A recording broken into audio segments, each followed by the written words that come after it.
மணிகண்டன் நடிச்சு வெளிய வந்த இந்த குடும்பஸ்தன் படம் எல்லாரும் பார்த்துருப்பீங்கன்னு நம்புறேன். ரொம்பவே நல்லா இருந்துச்சு. படம் ஓவராலா ஃபன்னு, காமெடி அப்படின்னு போயிட்டு இருந்தாலும், சில இடத்துல ரொம்பவே எமோஷனலான சீன்ஸ் வந்து கண்கலங்க வச்சது. அது மட்டும் இல்லாம இந்த படத்துல எனக்கு ஒரே ஒரு சீன் மட்டும் தனியா, இங்க தான் ஒரு ஆள் கள வாங்க ஆரம்பிக்கிறான் அப்படின்றத எடுத்து சொல்ற மாரி ஒரு சீன் வச்சிருந்தாங்க. கதைப்படி மணிகண்டனுக்கு வேலை போனதுக்கு அப்புறமேட்டு அவங்க அம்மா அவன்கிட்ட போய் கோழி வாங்கிட்டு வா அப்படின்னு சொல்லும்போது, அவர் ரொம்பவே கஷ்டப்பட்டு கோழி வாங்காம ஒரு கோழிய திருட்டு வந்து அன்னைக்கான டேவோட ப்ராப்ளத்த சால்வ் பண்ணிடுவாரு.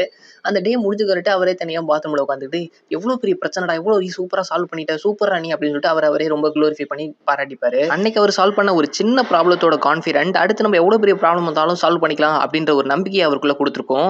அந்த ஒரு கான்ஃபிடென்ட் தான் அவர அடுத்தடுத்து கடன் வாங்க வச்சிருக்கும். இது நான் படத்துல மட்டும் சொல்லல, என் பர்சனல் லைஃப்லயும் சில பேர பார்த்திருக்கேன். அவங்க எப்படி லோன ரீபே பண்ணாங்க, இல்ல அவங்க எப்படி அந்த ப்ராப்ளத்திலருந்து எஸ்கேப் ஆகுனாங்கன்றத அவங்க வாயிலேருந்து சொல்லும்போது ரொம்பவே குளோரிஃபை பண்ணி ரொம்பவே சொல்லுவாங்க. ஏன்னா, அது அவங்க கிராஸ் பண்ணி வந்த ஒரு ப்ராப்ளம். அந்த மாரி ஆட்கள் தான் இன்னும் பெரிய லோன்ஸ்ல கான்ஃபிடென்ட்டா தன்னை போய் இன்வால்வ் பண்ணிப்பாங்க. சோ உங்கள பார்த்து உங்களுக்கே எப்பயாவது ப்ரவுடா ஃபீல் ஆச்சு அப்படின்னா, கொஞ்சம் கவனமா இருங்க.